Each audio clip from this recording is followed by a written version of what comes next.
Bonjour à tous, c'est Vivi Moon.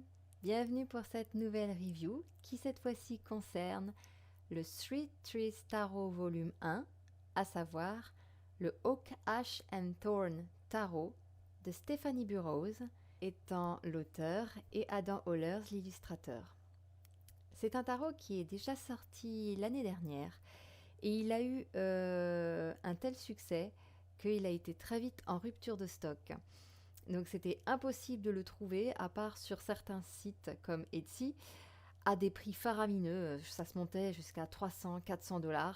C'était une version auto-éditée et qui a démarré avec un financement Kickstarter. Et bien sûr, le jour où je l'ai découvert, il n'y en avait plus.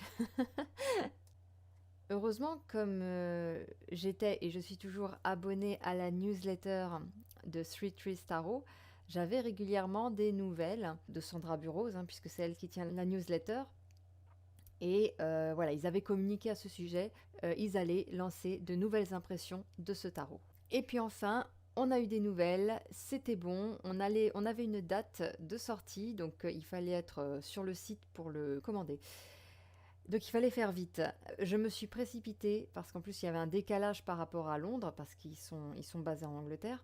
Et du coup, je me suis précipitée 1 heure avant le début du lancement de cette nouvelle impression du tarot. Et je ne sais pas ce qui s'est passé. À l'instant où je devais faire mon achat, il n'y a plus rien qui se passait. Je ne pouvais pas. C'était toujours marqué en rupture de stock. Alors je ne sais pas. Est-ce que c'est des robots parfois qui sont programmés? Ou est-ce que c'est des gens voilà, qui se jettent dessus et qui en achètent 10 d'un coup et voilà, comme ça arrive parfois et qui ensuite le revendent? Je ne sais pas ce qui s'est passé. En tout cas, impossible de l'acheter. J'ai donc écrit directement à la créatrice pour savoir s'il y avait un bug sur le site ou quelque chose. Et elle m'a dit non, non, pas du tout. Par contre, en l'espace de quelques minutes, tout le stock a été vendu. Elle dit donc peut-être que, voilà, c'est sûr que si j'avais pas une connexion en fibre, chose que je n'ai pas, peut-être que du coup, ceux qui avaient la fibre sont passés devant moi et ont tout raflé. Ça m'étonne un peu parce que j'étais quand même là 1 heure avant. Mais bon, toujours est-il que je me suis fait avoir et je n'ai pas pu avoir ce tarot. Donc bien évidemment, j'ai renvoyé un message en disant que bon c'était dommage pour moi, mais que j'étais extrêmement déçue parce que je l'attendais avec impatience et que voilà, j'espérais que j'aurais une chance d'en avoir un à nouveau, si possible. Elle m'a réécrit en disant que oui, ils allaient certainement en refaire, mais pas avant, peut-être, je crois que c'était mi-février 2021, quelque chose comme ça. On a eu quelques échanges avec la créatrice, qui est hyper disponible. Franchement, j'ai jamais vu ça. Elle est incroyablement gentille et vraiment, elle me répondait, mais dans les minutes, quoi. Donc vraiment un échange très courtois, très facile, très aimable. Le courant est bien passé entre elle et moi. Et il s'est passé quelque chose. Allez, 1 ou 2 semaines plus tard, elle me recontacte et me demande si ça m'intéresse d'avoir encore une version de l'ancien tarot qui avait été imprimé lors du Kickstarter. Parce qu'en fait, elle disait, il m'en reste encore quelques-uns en stock. Je pense qu'elle les avait gardés pour elle, en souvenir, ou pour peut-être distribuer à ses proches, j'en sais rien. Toujours est-il qu'il lui en restait très peu, je pense peut-être 2, 3. Et elle m'a demandé si ça m'intéressait d'en avoir un. Et alors là, mais j'ai halluciné. Je me suis dit, mais waouh, elle pense à moi pour m'envoyer ce tarot déjà qui vient du Kickstarter, que je n'attende même pas la réimpression.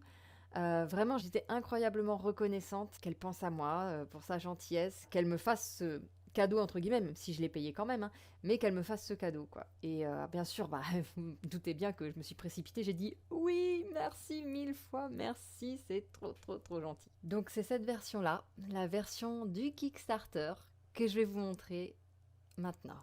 Alors c'est un boîtier en carton, par contre, relativement solide, mais je pense pas qu'il va durer dans le temps. Mais par contre, ce qui est bien, c'est que tout est fait de façon écologique. D'ailleurs, on peut le voir au dos du deck. C'est bien précisé que c'est éco-friendly. Il a été imprimé en Angleterre, dans une imprimerie responsable. Et donc, du coup, pas en Chine, pour une fois. Cette imprimerie utilise l'énergie solaire, elle est neutre en carbone et en plus, l'impression se fait avec des encres végétales. J'ai envie de dire que demande le peuple. Donc c'est pour ça que vraiment j'ai eu envie de soutenir la créatrice, soutenir l'illustrateur aussi qui a fait un superbe travail, mais aussi soutenir voilà, cette action écologique. Je trouve que vraiment ils ont fait le maximum pour que tout soit vraiment en rapport en plus avec ce tarot qui est basé sur le monde de la nature. Donc honnêtement, je ne pouvais pas ne pas l'acheter. Voilà, c'est vraiment un petit geste pour soutenir ces créateurs qui font de leur mieux dans tous les sens du terme. Aussi bien pour nous offrir un deck de qualité, mais aussi responsable. Ce n'est pas tout le monde qui ont cette démarche et franchement, c'est dommage qu'il n'y en ait pas assez. Moi, je préfère savoir que mon argent va dans ce genre de projet, même si c'est vrai que le jeu est assez cher, c'est vrai, on va pas se mentir non plus, mais quand on voit la qualité et quand on voit le degré d'investissement des personnes pour nous offrir ce genre de deck, franchement, je n'hésite même pas une seconde. Donc au niveau du carton, donc voilà, c'est un carton écologique, hein, bien sûr. Il est assez costaud, mais il ne tiendra pas non plus dans le temps, à moins d'y faire attention. Moi, en tout cas, c'est ce que je fais. Je fais toujours très attention, même aux boîtes. Euh, Autour, il y a une petite bande qui est rajoutée, où il y a une espèce d'effet de gravure. Donc au toucher, c'est très, très agréable. Donc je vais déjà vous montrer le dos des cartes. Il est juste sublime. Mais regardez-moi ce dos. C'est très très automnal. Moi qui suis complètement fan de l'automne, euh, je la trouve juste magnifique. Par contre, effectivement, il n'y a pas possibilité de faire recto verso parce que au centre, voilà, les animaux, il n'y a pas de symétrie. Après, on peut quand même le faire parce que à part les animaux au centre, tout le reste, ça poserait pas de problème. Donc on peut le faire si on fait fi, voilà, du centre. Alors déjà, on a une carte qui vient avec le tarot, c'est une carte de remerciement, voilà, avec les adresses Insta, du site, etc. Et cette carte-là est à l'image de toutes les autres cartes du tarot, c'est-à-dire qu'elle a un effet peau de pêche, elle est incroyablement douce, elle est super agréable à tenir. D'ailleurs, la news est une amie, mais une amie vraiment bienveillante. D'ailleurs, fort de son succès du Oka Shantorn, elle a même commencé à faire un deuxième tarot, toujours avec Adam Hollers en illustration. Mais cette fois-ci, ça va concerner les dragons. Alors moi, bon, personnellement, je suis je suis moins fan de cet univers-là. J'aime bien les dragons, mais voilà, en tarot que des dragons, non, ça va pas être mon truc. Mais par contre, la qualité sera exactement la même. On sera toujours avec des encres écologiques, enfin végétales, pardon, voilà, du carton écologique, etc. La qualité du papier sera la même. Voilà, donc pour ceux qui ont aimé le Hoka Shantorn, ils ne seront pas déçus avec le dragon, s'ils aiment les dragons en tout cas. Donc déjà, je vais vous montrer au niveau de l'épaisseur des cartes, hein. Comme vous le voyez, c'est un grammage assez costaud. On n'est pas sur le true black, mais quand même, voyez un peu le pavé. C'est quand même du carton épais.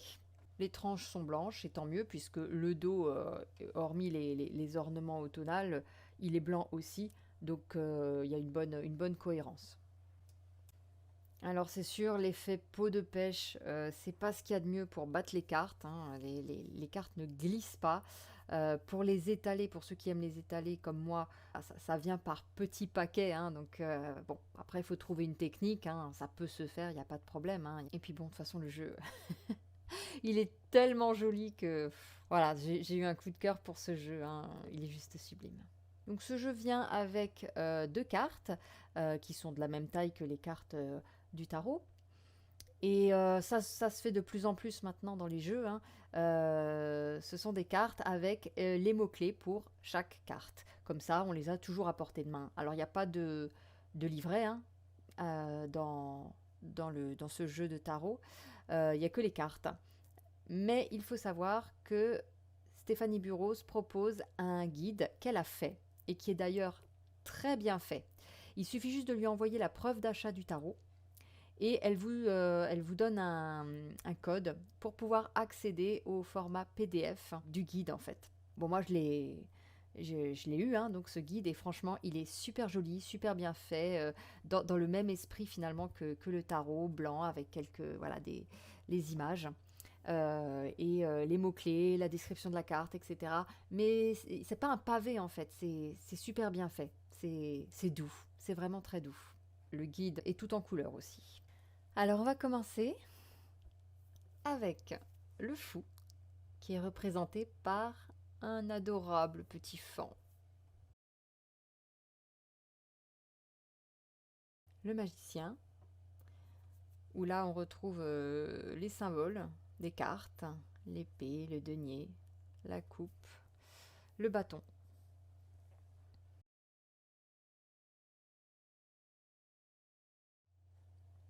La grande prêtresse, magnifique. Et vous voyez, même si c'est imprimé avec des encres végétales, super qualité, hein, les couleurs ressortent bien, le noir est profond, il n'y a rien à dire. L'impératrice, avec ses petits lapins. Alors bien sûr, hein, comme il y a un effet peau de pêche, automatiquement, euh, l'ensemble des couleurs est un rendu matin. Donc les couleurs ne seront pas des couleurs pétantes non plus, mais après tout, voilà, c'est un deck qui a pas mal de couleurs d'automne. Je trouve que ça passe impeccable. Ça donne, ça donne un côté doux, un côté un peu bois. Ouais, un peu bois comme ça, je sais pas. Mais je trouve que ça passe bien avec ce deck. Encore mieux même. L'empereur, avec ce magnifique cerf, majestueux. Le hiérophant. J'adore cette petite chouette, franchement c'est trop chou. Avec la clé qu'elle tient dans son bec. Les couleurs sont belles, j'adore les couleurs. Les amoureux, avec les renards, mais j'adore les renards. Et là franchement c'est vraiment une jolie carte très tendre. Le chariot. Alors elle me fait rire cette carte. avec avec l'escargot là. Alors je sais pas, la pie se fait franchement avoir, ou alors bon, elle a été bien gentille, mais voilà, l'escargot va un peu trop lentement, donc il a dit à la pie, bah, prête-moi ta tête histoire qu'on aille un peu plus vite. La force, avec ce blaireau adorable, il est trop mimi, hein. Et il a le symbole de l'infini sur le front, et entre ses pattes il tient le serpent, et il est d'un calme olympique, hein. D'ailleurs, tous les animaux se sont rassemblés autour de lui, un petit peu comme parce qu'ils sentent qu'il est fort et qu'il les protège. L'ermite, avec cet adorable petit hérisson qui se fait guider par une luciole. Et puis regardez le long chemin qu'il a déjà parcouru. Et là, il va bientôt tomber sur un bâton qui va peut-être l'aider. Il va pouvoir s'appuyer dessus pour continuer son chemin. La roue de fortune, représentée par une toile d'araignée. C'est magnifique là aussi. C'est vraiment bien intégré dans le décor forêt. C'est magnifique. On a la justice avec ce loup et son regard pénétrant. À lui, on ne lui raconte pas des cracks. Et puis vous voyez autour de lui, il y a ces pierres qui sont posées les unes sur les autres, qui donnent l'idée d'équilibre, donc la balance, hein, de la justice qu'on voit habituellement sur les cartes de Rider-Waite, là représentée par les pierres, les unes sur les autres. On a le pendu. Et là, c'est une petite souris qui a grimpé sur une fleur. Et on a cette idée un petit peu de prendre de la hauteur. Voilà, il y a des éléments qui se déchaînent un petit peu. Elle essaie de prendre de la hauteur, peut-être pour voir un petit peu quelles options s'offrent à elle, où est-ce qu'elle devrait aller pour être le plus à l'abri possible. Voilà, elle reste pas juste au sol. Elle monte, elle n'a pas peur de monter, quitte à se mettre un peu en danger, mais peut-être pour voir plus loin. La mort. Alors là, sur la vidéo, on voit super bien la carte. Mais ce que je peux reprocher un tout petit peu, c'est que certaines cartes sont un petit peu foncées. On ne le voit pas du tout à la caméra. Ça rend très très bien. Mais en vrai, voilà, on a certains éléments qui, comme ce lapin qui est assez foncé, ne détonnent pas par rapport au fond. Et du coup, ça fait un peu trop foncé. Je trouve ça un peu dommage qu'on n'ait pas pensé à éclaircir un tout petit peu, quoi, pour éviter justement que ça se fonde trop avec l'arrière-plan. Par contre, c'est une mort qui est très douce, hein, avec ces papillons, symboles de transformation, qui sont, qui sont au-dessus de lui. La tempérance. J'aime beaucoup cette carte aussi. Déjà avec les arbres derrière, ça fait vraiment la forêt mystérieuse et profonde. Et on a la tempérance qui est représentée par le cygne qui protège deux coupes entre ses ailes face au tumulte de l'eau autour de lui, autour du cygne. Le diable. Donc là, ils ont repris la carte des amoureux de tout à l'heure, mais ils se retrouvent tous les deux un peu séparés, entravés par des lianes. Clairement, l'ambiance, elle est moins bonne, hein. Et il y a ces papillons de nuit aussi au-dessus d'eux, comme ça, qui volettent, hein, qui, qui sont pas forcément de bon augure, hein. La tour. Donc là, c'est un arbre qui est frappé par la foudre, même par la foudre et par une boule de feu, si déjà, allons-y franchement, hein.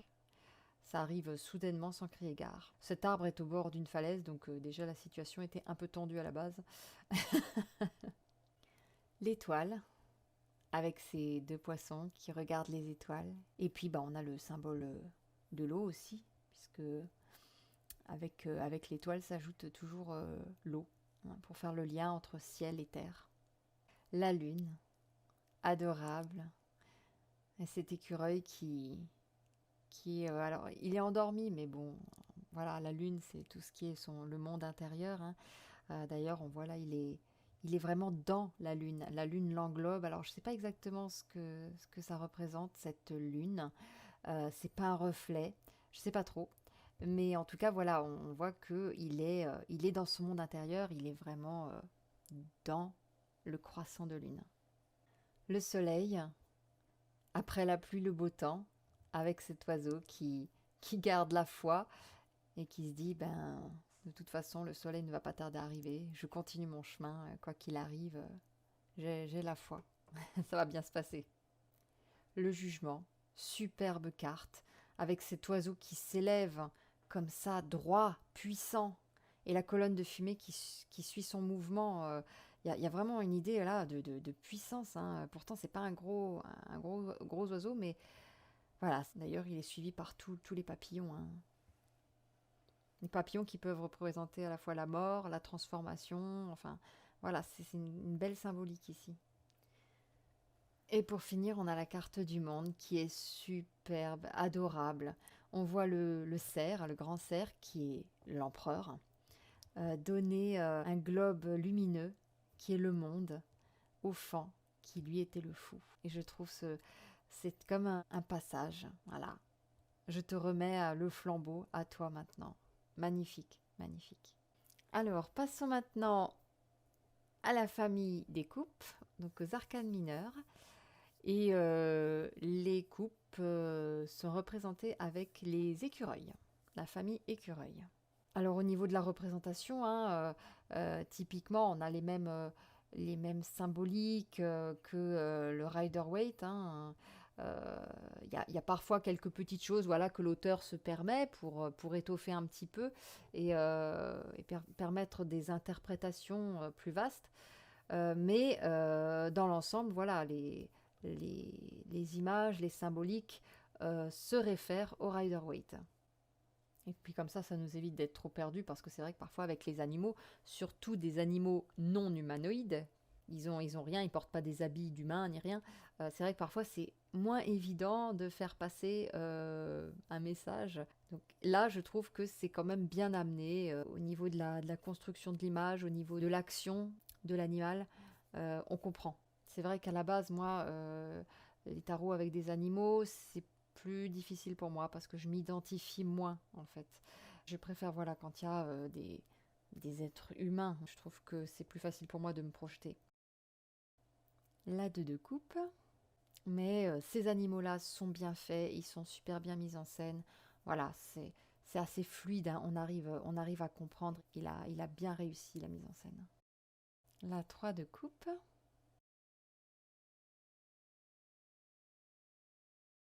La 4 de coupe.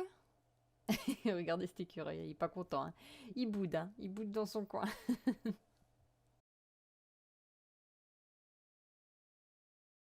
La 5 de coupe.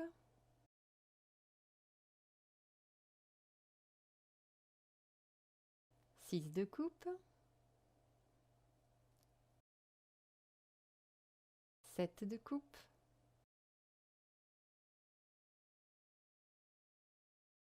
8 de coupe. 9 de coupe. 10 de coupe.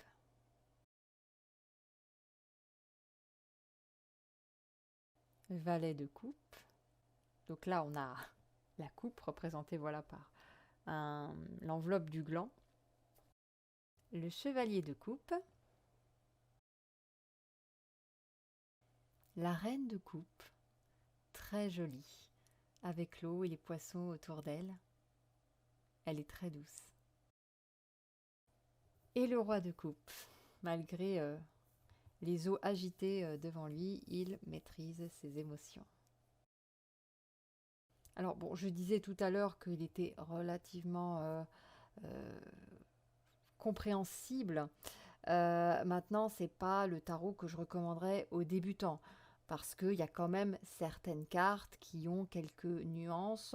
Voilà, il faut quand même un petit peu parfois utiliser son intuition. Voilà, donc c'est pas forcément vers celui-là que je me tournerais en premier pour commencer. Alors on passe à la famille des bâtons, représentés par des renards. Oui, des renards. Donc classe de bâton, le 2 de bâton. Tout est trop joli. 3 de bâton. 4 de bâton. 5 de bâton. La bagarre, les chamailleries. En tout cas, voilà, on n'arrive pas à s'entendre. Il n'y a pas de fil conducteur, pas de vraiment de cohérence. 6 de bâton. Succès. 7 de bâton. 8 de bâton. Avec ces bâtons qui foncent vers le soleil. L'idée de mouvement, de vitesse. 9 de bâton. Blessé, mais pas vaincu. 10 de bâton. Oh, mais il est trop mignon ce renard. Et là, ici, on voit qu'il a déposé son fardeau parce qu'il était tellement épuisé que bon, il a lâché son fardeau. Le valet de bâton. Le chevalier de bâton. Avec la petite abeille ou petit bourdon. Trop mignon. La reine de bâton. Mais qu'est-ce qu'elle est jolie aussi celle-là. Avec son petit renardeau. C'est trop mignon. Et le roi de bâton. Très beau. Sur l'arbre, on a même des animaux qui ont été gravés, dont la salamandre, qui symbolise le feu, hein, et donc la suite des bâtons. On passe à présent à la suite des épées, représentées par des corbeaux. Alors, je ne sais plus si c'était la suite des épées ou la suite des deniers, qui elle est représentée par des lièvres, mais au départ, Stéphanie Burrows avait l'idée de mettre des oies. Alors, bon, très honnêtement, il y aurait eu des oies, ça m'aurait mis un gros frein. Je suis même pas sûre que j'aurais acheté le jeu. Mais c'est Adam Hollers, finalement, qui lui a suggéré de mettre soit des corbeaux, soit des lièvres. Hein, je ne sais plus laquelle des deux suites ça concernait. Et franchement, elle a eu bien raison de suivre son conseil. Hein. Le 2 d'épée. Le 3 d'épée. Là, on a une feuille en forme de cœur qui est transpercée par les épées et puis la pluie qui tombe. Jolie représentation aussi. 4 d'épée. Donc là, on a les 4 épées qui sont plantées dans un arbre noueux, hein, et puis l'oiseau qui dort sur une des épées avec la tête rentrée dans son plumage. La 5 d'épée. Donc là, on voit en arrière-plan deux corbeaux qui s'éloignent de la bagarre, du champ de bataille. Et puis l'oiseau victorieux qui est sur une des épées. La 6 d'épée. Donc là, l'image est un peu différente par rapport au Rider-Waite classique, mais c'est normal, elle est adaptée au monde animal. Mais l'idée est la même, c'est-à-dire que là, on a un oisillon qui clairement a peur de s'envoler. Voilà, il est encore dans les pattes de sa mère ou de son père. Il n'ose pas trop, il voit qu'il y a des corbeaux qui l'encouragent autour à se lancer. Là, il n'ose pas quitter voilà, ce qui lui semble si familier, la seule chose qu'il connaît, hein, son petit rocher. Voilà, il n'ose pas encore passer d'un état à un autre, d'une rive à l'autre, mais il est encouragé, il y a un rayon de soleil voilà, qui frappe également l'autre bord pour l'inciter à franchir le cap. Il y a bien sûr cette idée de passage, hein, évidemment. La 7 d'épée. Regardez la tête de l'oiseau. Cette tête. 8 d'épée. Oh, l'oiseau est emprisonné, mais il y a quand même des fleurs hein, autour des liens. 9 d'épée. Son nid est entouré de lames. Hein. Elle reste un petit peu enfermée dans son petit univers. Elle n'ose pas aller vers l'extérieur de peur justement de se blesser peut-être. Et la 10 d'épée, alors cette carte-là, elle est assez violente quand même. Hein. L'oiseau, il se fait complètement transpercer le corps d'épée. Cette carte, elle me fait vraiment très très mal au cœur hein, quand je vois l'animal comme ça. Franchement, j'ai du mal. Hein. J'aime bien la carte, hein, mais elle me fait vraiment mal au cœur. Il n'y est pas allé de main morte, hein, l'illustrateur. Mais ouais, ça me pique un peu. Mais malgré tout, voilà, il n'y a pas de sang. On a juste les papillons qui sortent de son corps et qui s'envolent. D'ailleurs, on peut remarquer aussi que au niveau de la carte du bas, les papillons étaient un peu gris et après être transpercés, ce sont des papillons de couleur qui s'élèvent. Le valet d'épée, le chevalier d'épée. Il a comme un casque sur la tête d'ailleurs qui lui cache les yeux, comme s'il était guidé par son mental. La reine d'épée et le roi d'épée. Il est mignon. Il est mignon. Et pour finir, les deniers représentés par des lièvres. Ce ne sont pas des lapins, ce sont des lièvres avec. Voilà, ils sont grands. Hein. Donc l'as de denier. Deux de denier.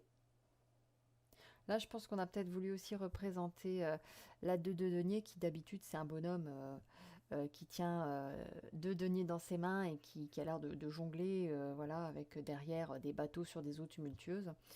Et là, je pense que voilà, on a voulu montrer un petit peu le côté multitâche de la maman. Elle tient plusieurs fonctions. Voilà, elle doit protéger ses petits, les nourrir, les éduquer.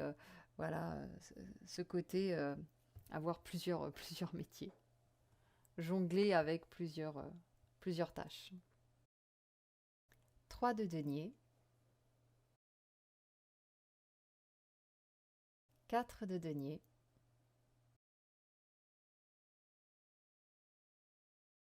5 de denier, 6 de denier. Généreux, il veut bien partager ce qu'il a avec les oiseaux. 7 de denier, 8 de denier, 9 de denier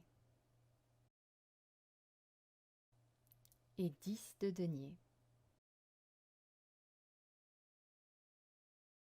Le valet de denier, trop mignon avec son petit cœur sur la cuisse. Chevalier de denier, la reine de denier, devant sa maison, son foyer avec ses enfants, et le roi de denier. Ensuite, dans la version que j'ai, eh bien, j'ai de la chance. J'ai 3 cartes supplémentaires qui n'ont pas de nom, à part une qui est la carte des possibilités. Donc on voit qu'on a les 4 animaux des 4 familles, hein, corbeau, écureuil, lièvre et renard. Et en plus, on a une référence à son futur jeu de dragon, avec ce dragon en prime. Et après, donc, les 2 cartes qui n'ont pas de nom. Donc là, c'est à vous de décider de comment elles doivent s'appeler, quel est votre ressenti à ce moment-là lorsque vous la tirez, hein, qui ne sera pas forcément la même en fonction des situations. Donc un renard pour la première et une petite souris pour la deuxième. Donc voilà, que dire de plus à part, encore une fois, il est juste super beau ce jeu. Et en plus, voilà, avec des valeurs éco-friendly, écologiques. Je veux dire, il est juste parfait, hein. Il est juste parfait. Un excellent travail d'équipe. Que des bonnes choses, que des bonnes choses. Donc moi je suis à fond pour soutenir, voilà, c'est ce genre de personnes qui sont de très beaux créateurs et qui ont des belles valeurs. Donc moi, j'hésite pas à les encourager. Voilà, donc j'espère que la présentation de ce tarot vous aura donné envie. Sachez que normalement, il est de nouveau disponible à l'achat sur le site officiel, hein. Vous le trouverez que sur le site, hein, ou alors en revente, genre Etsy, des choses comme ça. Mais sinon, l'original n'est vendu que sur leur site. N'hésitez pas, si ce tarot vous plaît. Ben, je vous fais plein de gros bisous et puis je vous dis à très bientôt pour une prochaine review. Ciao ciao et prenez soin de vous.